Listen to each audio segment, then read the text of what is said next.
नाम बद्रीनाथ शर्मा, उपनाम सुदर्शन, जन्म तिथि सन 1896, मृत्यु तिथि सन 1968। सुदर्शन जी का जन्म पंजाब के सियालकोट में हुआ था। वे जब 6ठी कक्षा में थे तभी उन्होंने कहानी लिखी थी। शुरुआत में उन्होंने उर्दू में लिखने की शुरुआत की, बाद में हिंदी में लिखने लगे। उन्होंने नाटक, कहानी तथा उपन्यास लिखकर हिंदी साहित्य को समृद्ध किया। प्रस्तुत कहानी एक उपदेशात्मक कहानी है। माँ को अपने बेटे और किसान को अपने लहलहाते खेत देखकर जो आनंद आता है, वही आनंद बाबा भारती को अपना घोड़ा देखकर आता था। भगवत भजन से जो समय बचता वह घोड़े को अर्पण हो जाता। वह घोड़ा बहुत ही सुंदर और बलवान था। इसके जोड़ का घोड़ा सारे इलाके में न था। बाबा भारती उसे सुल्तान कहकर पुकारते, अपने हाथ से खरहरा करते, खुद दाना खिलाते और देख देख कर प्रसन्न होते थे। उन्होंने रुपया, माल असबाब, जमीन आदि अपना सब कुछ छोड़ दिया था, यहाँ तक कि उन्हें नगर के जीवन से भी घृणा थी। अब गांव के बाहर एक छोटे से मंदिर में रहते और भगवान का भजन करते थे। मैं सुल्तान के बिना नहीं रह सकूंगा, उन्हें ऐसा लगने लगा था। वे उसकी चाल पर लट्टू थे। कहते, ऐसे चलता है जैसे मोर घटा को देखकर नाच रहा हो। जब तक संध्या के समय सुल्तान पर चढ़कर 8-10 मील का चक्कर न लगा लेते, उन्हें चैन न आता। खड़क सिंह उस इलाके का कुख्यात डाकू था। लोग उसका नाम सुनकर कांपते थे। होते होते सुल्तान की कीर्ति उसके कानों तक भी पहुंची। उसका हृदय उसे देखने के लिए अधीर हो उठा। वह एक दिन दोपहर के समय बाबा भारती के पास पहुंचा और नमस्कार करके बैठ गया। खड़क सिंह, क्या हाल है? आपकी दया है।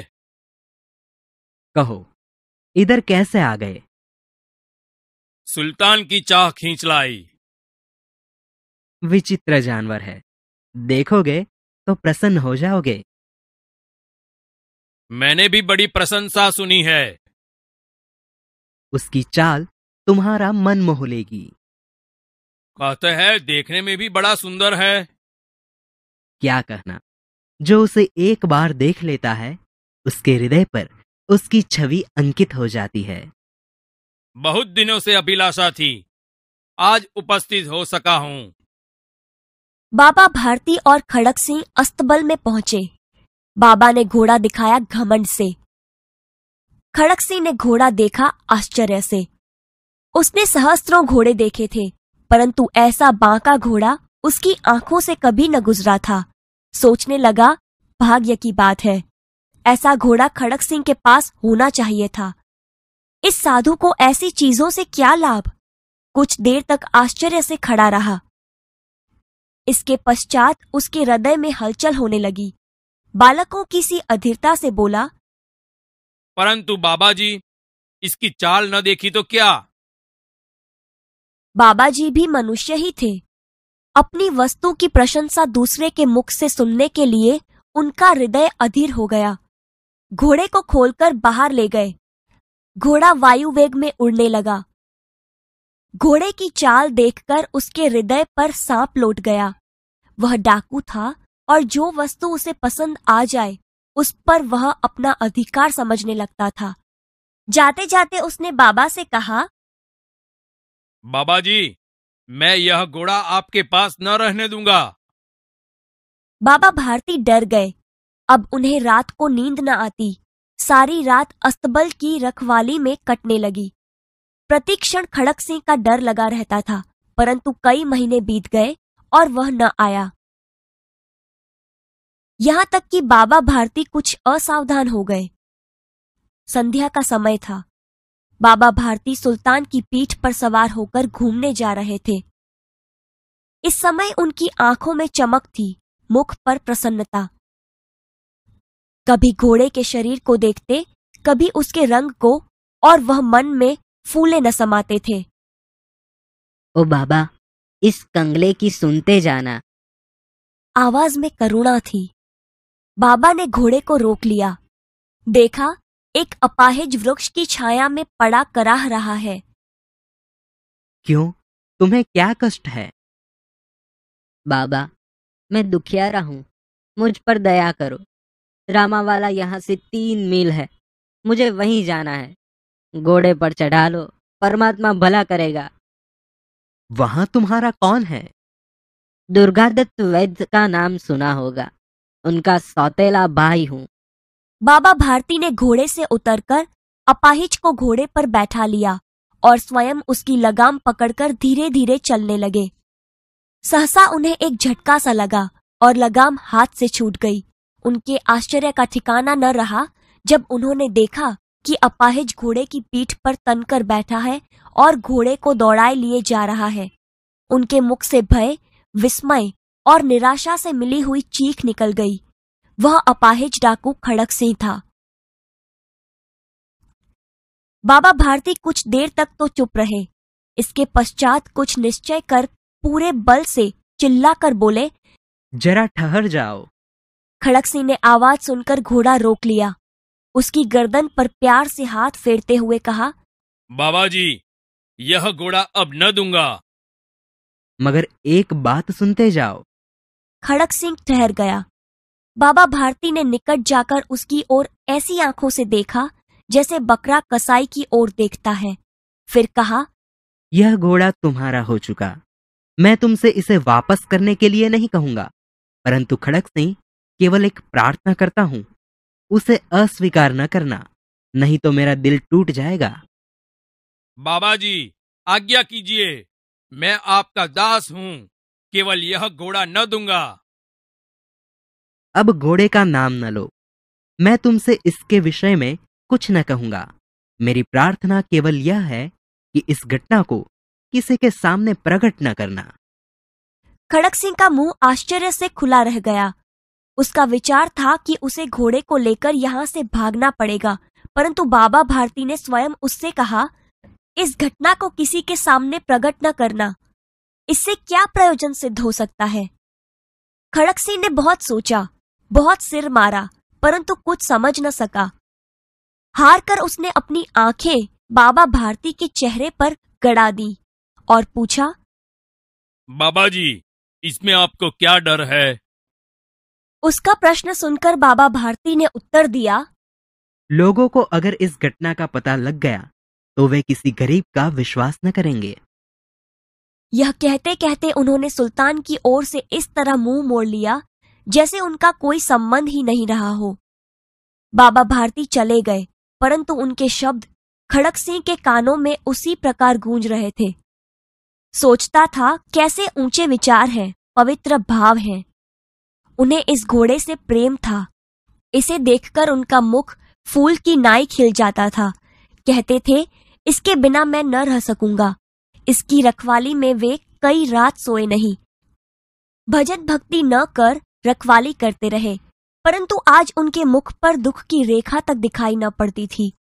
उन्हें केवल यह ख्याल था कि कहीं लोग गरीबों पर विश्वास करना न छोड़ दें। ऐसा मनुष्य मनुष्य नहीं, देवता है। रात्रि के अंधकार में खड़क सिंह बाबा भारती के मंदिर में पहुंचा। चारों ओर सन्नाटा था। आकाश में तारे टिमटिमा रहे थे।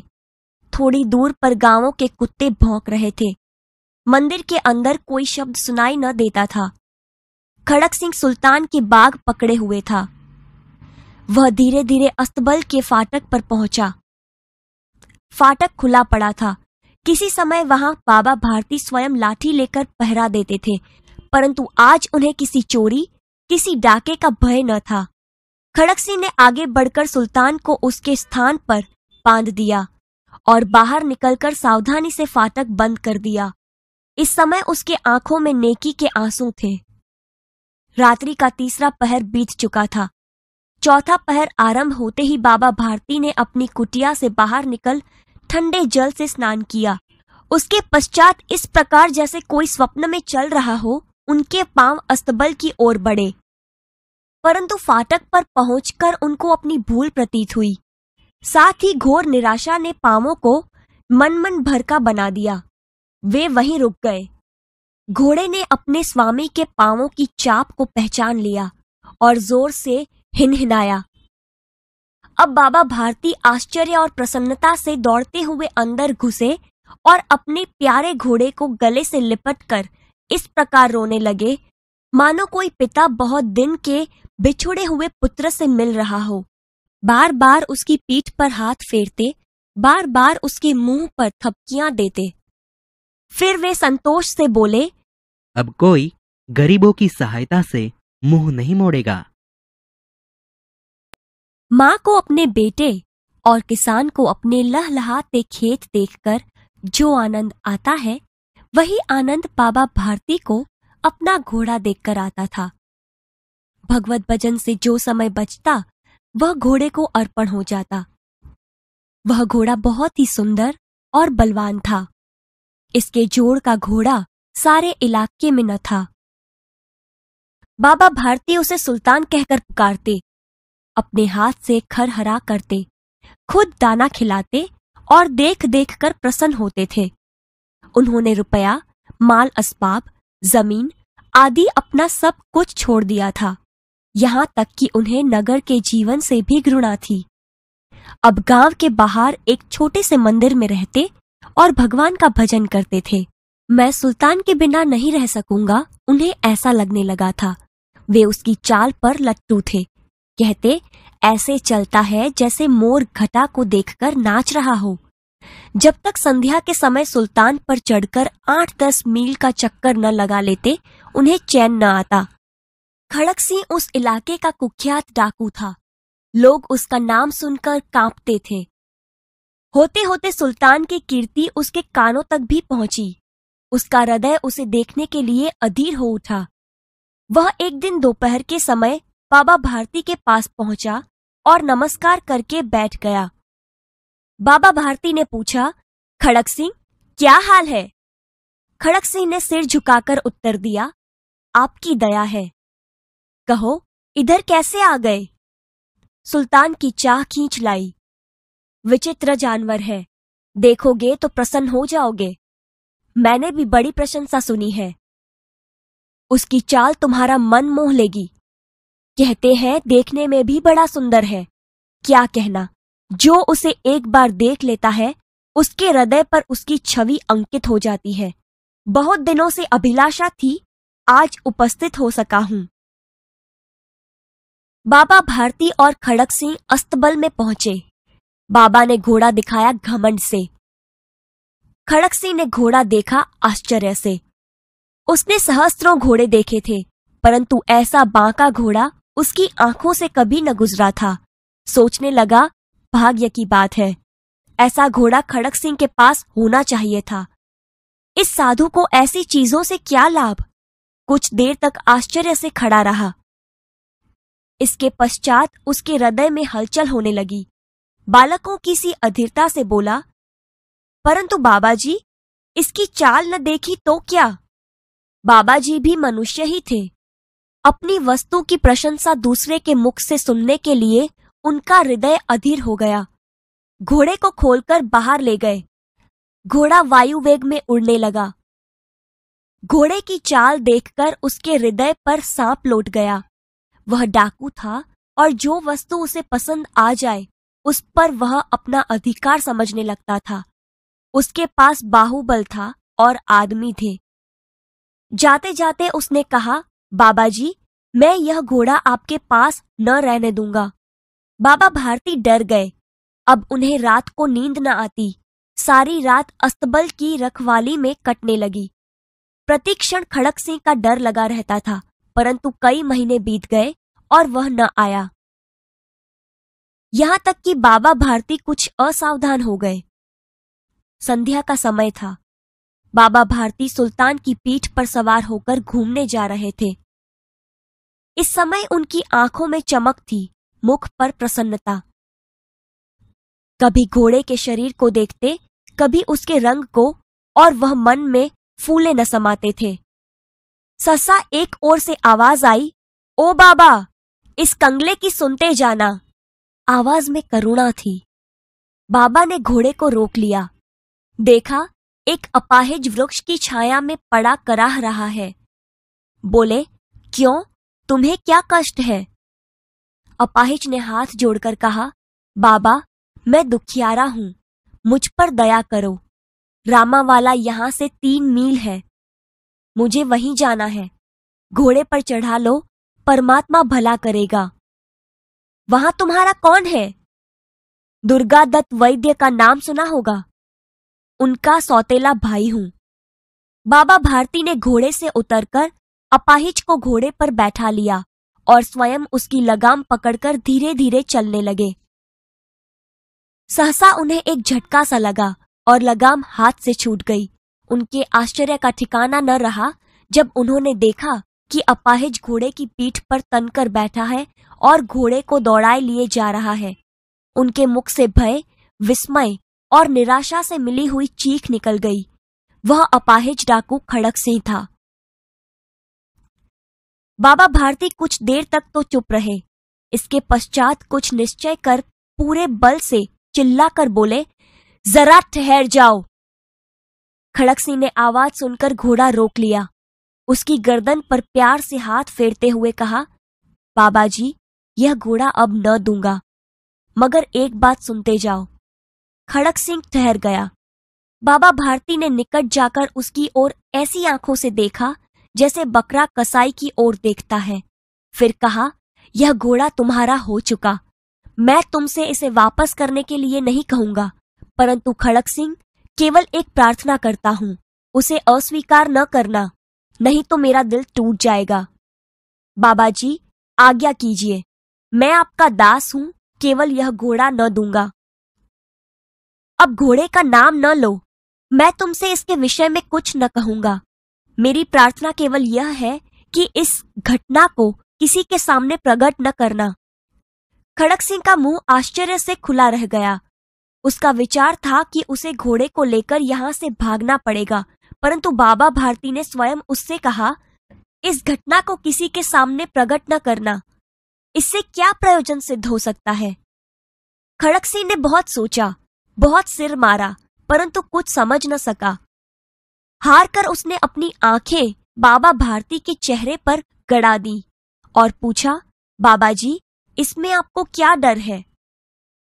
सुनकर बाबा भारती ने उत्तर दिया, लोगों को अगर इस घटना का पता लग गया तो वे किसी गरीब का विश्वास न करेंगे। यह कहते कहते उन्होंने सुल्तान की ओर से इस तरह मुंह मोड़ लिया जैसे उनका कोई संबंध ही नहीं रहा हो। बाबा भारती चले गए, परंतु उनके शब्द खड़क सिंह के कानों में उसी प्रकार गूंज रहे थे। सोचता था, कैसे ऊंचे विचार हैं, पवित्र भाव हैं। उन्हें इस घोड़े से प्रेम था। इसे देखकर उनका मुख फूल की नाई खिल जाता था। कहते थे, इसके बिना मैं न रह सकूंगा। इसकी रखवाली में वे कई रात सोए नहीं। भजन भक्ति न कर रखवाली करते रहे, परंतु आज उनके मुख पर दुख की रेखा तक दिखाई न पड़ती थी। उन्हें केवल यह ख्याल था कि कहीं लोग गरीबों पर विश्वास करना न छोड़ दें। ऐसा मनुष्य मनुष्य नहीं, देवता है। रात्रि के अंधकार में खड़क सिंह बाबा भारती के मंदिर में पहुंचा। चारों ओर सन्नाटा था। आकाश में तारे टिमटिमा रहे थे। थोड़ी दूर पर गांवों के कुत्ते भौंक रहे थे। मंदिर के अंदर कोई शब्द सुनाई न देता था। खड़क सिंह सुल्तान की बाग पकड़े हुए था। वह धीरे धीरे अस्तबल के फाटक पर पहुंचा। फाटक खुला पड़ा था। किसी समय वहां बाबा भारती स्वयं लाठी लेकर पहरा देते थे, परंतु आज उन्हें किसी चोरी, किसी डाके का भय न था। खड़क सिंह ने आगे बढ़कर सुल्तान को उसके स्थान पर बांध दिया और बाहर निकलकर सावधानी से फाटक बंद कर दिया। इस समय उसके आंखों में नेकी के आंसू थे। रात्रि का तीसरा पहर बीत चुका था। चौथा पहर आरंभ होते ही बाबा भारती ने अपनी कुटिया से बाहर निकल ठंडे जल से स्नान किया। उसके पश्चात इस प्रकार जैसे कोई स्वप्न में चल रहा हो, उनके पांव अस्तबल की ओर बढ़े, परंतु फाटक पर पहुंचकर उनको अपनी भूल प्रतीत हुई। साथ ही घोर निराशा ने पांवों को मन भर का बना दिया। वे वहीं रुक गए। घोड़े ने अपने स्वामी के पांवों की चाप को पहचान लिया और जोर से हिनहिनाया। अब बाबा भारती आश्चर्य और प्रसन्नता से दौड़ते हुए अंदर घुसे और अपने प्यारे घोड़े को गले से लिपटकर इस प्रकार रोने लगे मानो कोई पिता बहुत दिन के बिछुड़े हुए पुत्र से मिल रहा हो। बार बार उसकी पीठ पर हाथ फेरते, बार बार उसके मुंह पर थिपकियां देते। फिर वे संतोष से बोले, अब कोई गरीबों की सहायता से मुंह नहीं मोड़ेगा।